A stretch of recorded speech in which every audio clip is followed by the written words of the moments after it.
Travel নিউজের এই ভিডিওতে আমরা জানব ঢাকা থেকে ভোলাগামী লঞ্চগুলোর সময়সূচি সম্পর্কে। আপনি যদি ভ্রমণ সংক্রান্ত নানান তথ্য, নানান পরামর্শ পেতে চান তাহলে ট্রাভেল নিউজ এই চ্যানেলটি সাবস্ক্রাইব করে রাখুন। ঢাকা থেকে ভোলার উদ্দেশ্যে লঞ্চ, ফেরি, ওয়াটার বাস চলাচল করে থাকে।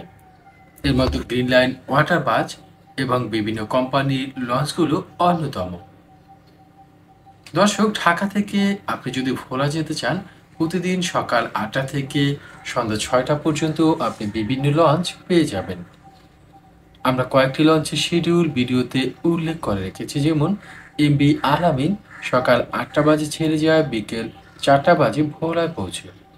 এমবি সোনার বাংলা সকাল ৯টা বাজে ঢাকা থেকে ছেড়ে যায়।